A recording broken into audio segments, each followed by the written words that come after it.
மகனாய் வந்து மடியில் தவழ்ந்து நேசம் பகிர்ந்திடுவே. முத்தங்கள் தந்து பாசத்தை காட்டி பரவசம் அடைந்திடுவே.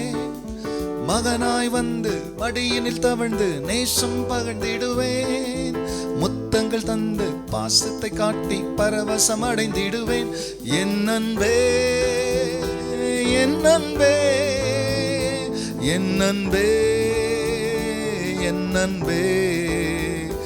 Oh my love, oh my love, oh my love, oh my love. உந்தன் மகா பரிசுத்த ஸ்தலத்தில் நான் உம்மை பார்க்கணும்.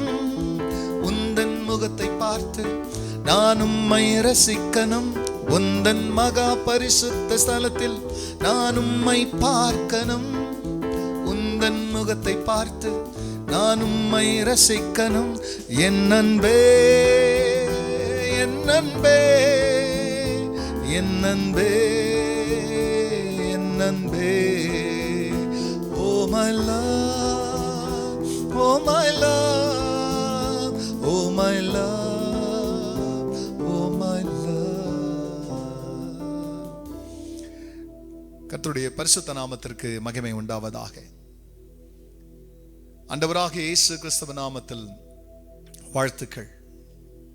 கிருபையும் சமாதானமும் அன்பும் சந்தோஷமும் உங்களுக்கு பெருகுவதாக.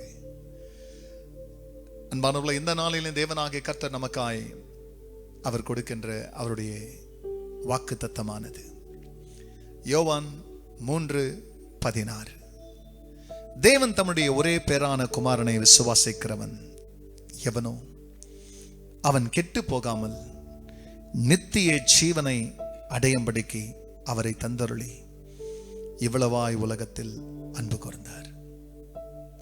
அன்பானவர்களே, ஏதோ அன்பின் தினமாக இந்த நாளை உலகம் முழுவதும் கொண்டாடுகிறார்கள். இந்த உலகத்தில் இருக்கிற அன்பெல்லாம்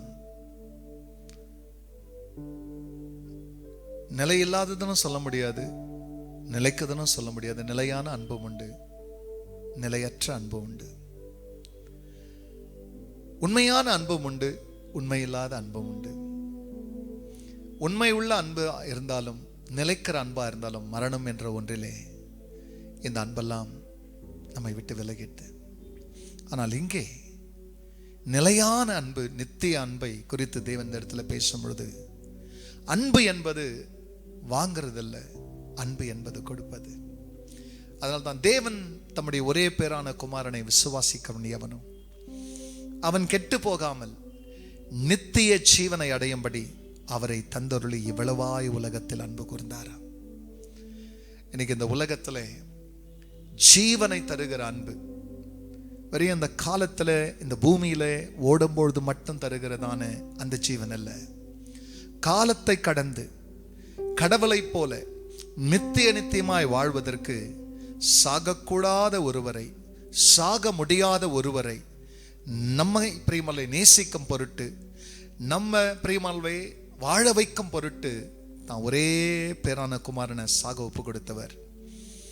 இன்றைக்கு அவர் பேர்ல நீங்க விசுவாசம் வைப்பீங்களே, ஆனால் எந்த மதத்தை சார்ந்தவங்களா நீங்க இருக்கலாம், கடவுள் பக்தியே இல்லாதவர்களா கூட நீங்க இருக்கலாம்.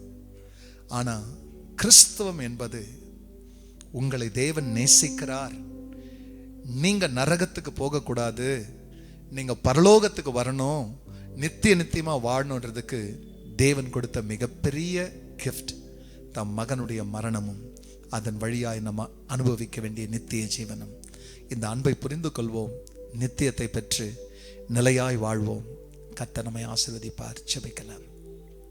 பரிசுத்த பிதாவே, ஆமாண்டவரே, உங்க அன்பு நித்தியமானது, நிலையானது, நிரந்தரமானது, உண்மை உள்ளது. அந்த அன்பினாலே தான் பாவிகளாக எங்களை நேசித்து தம் மகனை நீங்க சாக ஒப்பு கொடுத்தீங்க. எங்க ஸ்தானத்துல அவரை விசுவாசிக்கிற யாரா இருந்தாலும் அவர்கள் கெட்டு போகாமல், அவர்கள் சாகாமல், அவர்கள் நித்தியமாய் வாழ இவ்வளவாய் எங்களை நேசித்தவர். இந்த அன்பை, இந்த செய்தியை கேட்கிற ஒவ்வொருவரும் புரிந்து கொண்டு தங்கள் இதயத்தை இயேசுவுக்கு திறந்து அவர்கள் நித்திய வாழ்வை பெற்று வாழ கர்த்தர் உதவி செய்யும். ரட்சிக்கப்பட்ட மக்கள் இந்த அன்பை மற்றவர்களோடு கூட பகிர்ந்து கொள்ள அவர்களுக்கும் கிருபை செய்யுங்க. கர்த்தர் அப்படி செய்ததற்காக நன்றி. எல்லா மகிமையும் கர்த்தர் நீங்க எடுங்க. நல்மீட்பர் இயேசுவ நாமத்தில் பிதாவே, ஆமென், ஆமென். என் அன்பே, என் அன்பே, என் அன்பே, என் அன்பே, oh my love, oh my love, oh my love, oh my love. God bless you, church. Have a blessed day. மறக்காதபடிக்கு இதை மற்றவர்களோடு கூட பகிர்ந்து கொள்ளுங்கள். கர்த்தர் உங்களை ஆசீர்வதிப்பார். ஆமென்.